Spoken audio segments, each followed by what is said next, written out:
சூர்யா கிட்ட அவர் ஃப்ரெண்டு சொல்றாரு, இப்ப என்னடா உனக்கு? மகாவை நல்லா ட்ரீட் பண்ணணும் அவ்வளவுதானே? ஆமாடா. இப்ப பாரு சூர்யா என்ன ஒரு ராயல் ட்ரீட்மெண்ட் கொடுக்குறேன்னு. மகா வேர்க்க விறுவிறுக்க எழுதிக்கிட்டு இருக்காங்க. கம்பெனி ஸ்டாஃப் வர்றாங்க. மகா கிட்ட சொல்றாங்க, சாரி மேடம், டிசைனர்னு தெரியாம நான் உங்களை இந்த இடத்துல உட்கார வச்சுட்டேன். பாஸ் போன் பண்ணி சத்தம் போடுறாரு மேடம், ப்ளீஸ் வாங்க. சிரிச்சுக்கிட்டே அந்த ஆபீஸ் ஸ்டாஃப் கிட்ட சொல்றாங்க, பரவாயில்ல மேடம், இந்த இடமே ஓகே தான் மேடம். இல்ல மேடம், நீங்க இங்க உட்கார்ந்துருந்தீங்கன்னா என்னோட வேலை போயிரும் மேடம், வாங்க நீங்க. மகாவை அந்த ஆபீஸ் ஸ்டாஃப் கூட்டிட்டு போறாங்க. ஒரு தனி கேபினுக்கு கூட்டிட்டு வராங்க மகாவை. மகா மனசுக்குள்ள நினைக்கிறாங்க, நம்ம வேர்க்க விறுவிறுக்க அங்க உட்கார்ந்துருந்தோம், இப்ப என்னடானா தனி கேபினே கொடுக்குறாங்க அப்படின்னு மனசுக்குள்ள நினைக்கிறாங்க. அவங்க கிட்ட மகா கேக்குறாங்க, எதுக்கு மேடம் இதெல்லாம்? பரவாயில்ல மேடம், உட்காருங்க மேடம்.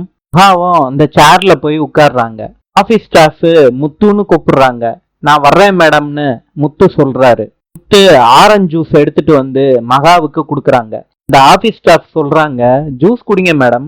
மகா கேக்குறாங்க, எதுக்கு மேடம் ஜூஸ் எல்லாம்? வேண்டான்னு மகா சொல்றாங்க.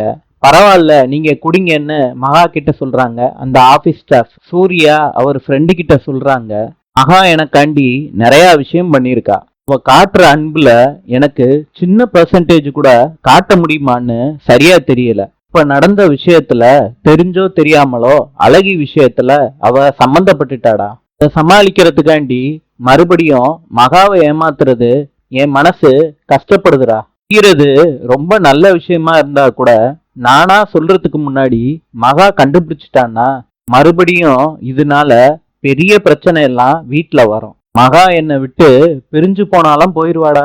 ஃப்ரெண்டு சொல்றாரு, என்னடா சொல்ற? சொல்றாரு, ஆமாடா, மகா முந்தி மாதிரி இல்ல, இப்ப ரொம்ப மாறிட்டாடா. இப்ப அவ வேற மகாவா உருமாறிட்டாடா. அதனாலதான் இந்த விஷயத்த எல்லாம் நான் பண்ணிக்கிட்டு இருக்கேன். நான் அவகிட்ட பிரபா கல்யாணத்துக்காண்டி தான் இந்த மாதிரி எல்லாம் பண்றேன்னு சொல்லணும்னு தோணுது. என்னடா யோசிக்கிற? சூர்யாவோட ஃப்ரெண்டு சொல்றாரு, நீ மகா இவ்வளவு சென்சிட்டிவா இருக்காங்கன்னு சொல்ற, அதனால பெரிய பிரிவே வந்துரும்னு சொல்ற. அப்படின்னா நீ சொல்றதாண்டா கரெக்ட். எனக்கே கேட்கறதுக்கு ரொம்ப கஷ்டமா இருக்கு. எல்லாம் அவங்க திறமைக்கேத்த வேலைன்னு நினைச்சு ஒரே நாள்ல எவ்வளவு டிசைன்ஸ் பண்ணிருக்காங்க பாடுறா. சூர்யா எல்லா டிசைன்ஸையும் பாக்குறாரு. சூர்யா அந்த ஃபைலை பார்த்துட்டு கீழே வைக்கிறாரு. இன்னைக்கு மகா எவ்வளவு கோவப்பட்டாலும் சரி, அவகிட்ட நான் உண்மைய சொல்லதான் போறேன். சூர்யா, எனக்கும் அதுதான் சரின்னு படுது. சூர்யா சொல்றாரு, அப்படின்னா இந்த கேம் இன்னையோட முடியுது. இனிமேட்டு நீ பண்ணுன உதவிக்கு தேங்க்ஸ்டா. உன்னைய ரொம்ப சிரமப்படுத்திட்டேன், சாரிடா. கமான் சூர்யா, நமக்குள்ள என்னடா, ஃப்ரீயா விடுறா மச்சான். சரிடா, நான் கிளம்புறேன். ரெஸ்டாரண்ட்டுக்கு மாப்பிளைய பாக்குறதுக்காண்டி பிரபா வந்திருக்காங்க. அப்ப விஜய பார்த்தும் பார்க்காத மாதிரி பிரபா போயிடுறாங்க. மாப்பிள்ளை கேக்குறாரு, என்னாச்சு பிரபா? ஒண்ணும் இல்ல, ரொம்ப நேரம் பேசிக்கிட்டே இருக்காங்க பிரபா கூட. பிரபாவுக்கு மனசெல்லாம் விஜய் பக்கம் போய்கிட்டே இருக்கு. விஜயும் அனாமிகாவும் சேர்ந்து சாப்பிட்டுக்கிட்டு இருக்காங்க. விஜய்க்கு நினப்பெல்லாம் பிரபா மேல போய்கிட்டு இருக்கு.